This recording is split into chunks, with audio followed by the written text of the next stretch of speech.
La population active en France, depuis le XIXe siècle, reflet des bouleversements économiques et sociaux. On a quand même ici un titre un peu à rallonge. Alors pourquoi? Parce que l'étude de la population active doit nous permettre de revoir ce qui a été vu, notamment quand on a étudié dans une leçon précédente les différentes phases de la croissance. Alors, qu'est-ce que la population active? Il faut commencer par définir ce terme. C'est dans une société l'ensemble de la population qui travaille ou qui est à la recherche d'un emploi. Et cette deuxième partie de la définition est très importante, puisqu'on va voir que dans la fin de la période, eh bien, les gens qui cherchent un emploi composent une part de plus en plus importante de la population active. Alors, comment se caractérise l'évolution de la population active en France depuis le XIXe siècle? On a un pays qui entre assez tardivement, finalement, dans la révolution industrielle.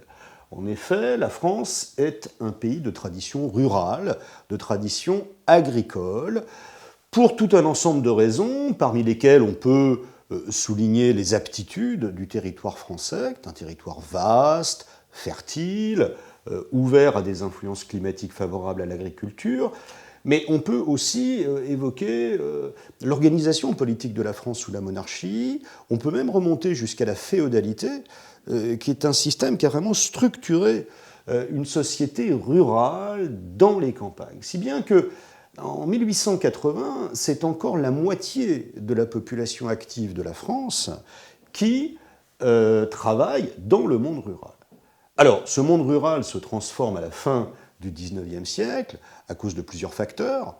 On peut noter d'abord la pénétration de la légalité républicaine dans les campagnes, par exemple la liberté municipale qui fait qu'on va élire les maires de toutes les communes à partir de 1884, ou les lois scolaires de Jules Ferry qui ont tendance à homogénéiser mais aussi moderniser le pays. Alors, forcément, les campagnes vont subir le contre-coup des débuts de la révolution industrielle en France. Elles vont se moderniser, elles vont se mécaniser, et donc dégager de la main-d'œuvre pour d'autres secteurs. C'est ce qu'on appelle l'exode rural, les paysans sans travail qui gagnent les villes pour se faire employer dans l'industrie. Alors, c'est à la fin du XIXe siècle qu'on constate une affirmation du monde ouvrier. Dans certains secteurs, le secteur des mines, le secteur de la sidérurgie, il y a certaines régions de France, notamment au nord et à l'est, qui deviennent de grandes régions industrielles. Alors, à cette époque, les conditions de travail du monde ouvrier sont des conditions très dures.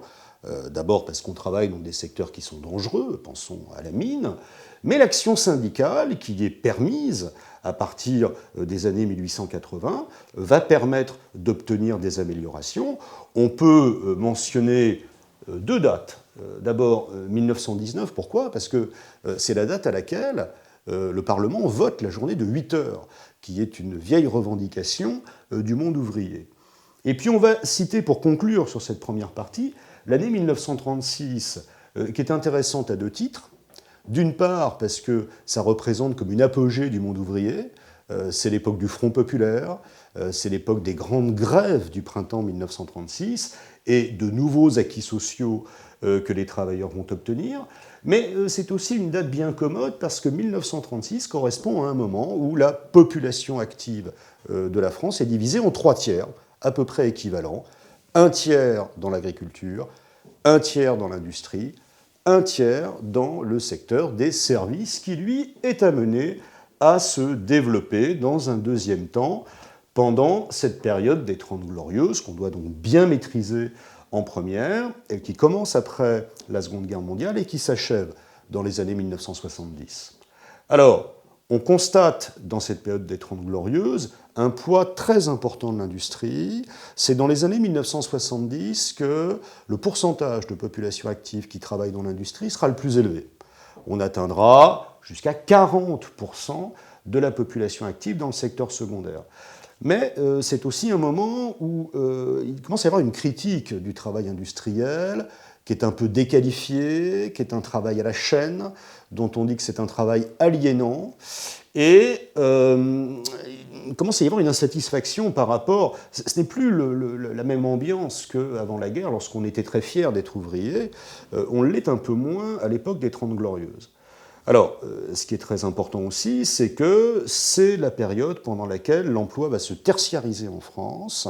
C'est le développement des services, c'est donc le développement du commerce, le développement de la fonction publique, le développement des services aux entreprises. Et ce secteur augmente grâce aux gains de productivité qui sont réalisés dans les deux autres secteurs, l'agriculture et l'industrie, et qui dégagent de la main-d'œuvre disponible pour les services. Alors, cette tertiarisation de l'emploi s'accompagne d'un phénomène très important de féminisation de l'emploi. Les femmes qui ont toujours travaillé en France, mais essentiellement dans le secteur agricole, puis dans le secteur industriel avec la révolution industrielle, se font employer dans le secteur tertiaire et deviennent une composante très importante de la population active. On peut aussi noter une augmentation de la qualification des employés. Les études durent plus longtemps à cette époque-là, et on a une population qui est donc plus qualifiée. Alors, avec le recul, les Trente Glorieuses nous apparaissent comme une période dorée, parce que c'est une période de plein emploi. On rappelle que la population active comprend également les gens qui sont au chômage. Or, compte tenu des besoins très importants de la reconstruction, de la modernisation de la France, compte tenu du fait aussi que le baby-boom n'a pas encore produit ses effets en termes de personnes employables, eh bien, il y a très peu de chômage dans cette époque, qui se termine donc dans les années 1970. Alors, où en sommes-nous aujourd'hui ? Il y a deux éléments qu'il faut prendre en compte. C'est la mondialisation, d'une part, c'est-à-dire la mise en concurrence des économies, les délocalisations qui sont opérées et qui font perdre des emplois aux pays développés en général et à la France en particulier. La grande tendance, malgré tout, de la population active aujourd'hui en France, c'est le problème du chômage, qui est devenu un chômage incompressible. On est passé de 1 à plus de 3 millions de chômeurs en l'espace d'une quarantaine d'années. Et la nature de l'emploi aussi a changé. C'est-à-dire que ce ne sont plus des emplois garantis, comme on en a connu pendant les Trente Glorieuses, mais des emplois souvent plus précaires, à durée déterminée ou à mi-temps. L'emploi a complètement changé de visage dans un certain nombre de secteurs. Il n'en demeure pas moins que la transformation des trois grands secteurs d'activité se poursuit. Aujourd'hui, le secteur agricole est devenu résiduel, 3-4% maximum de la population active. Le secteur industriel a perdu énormément d'effectifs depuis les années 1970. Aujourd'hui, il comprend à peu près 15% de la population active, et donc on a une domination écrasante du secteur tertiaire qui atteint à peu près 80% des gens qui sont employables.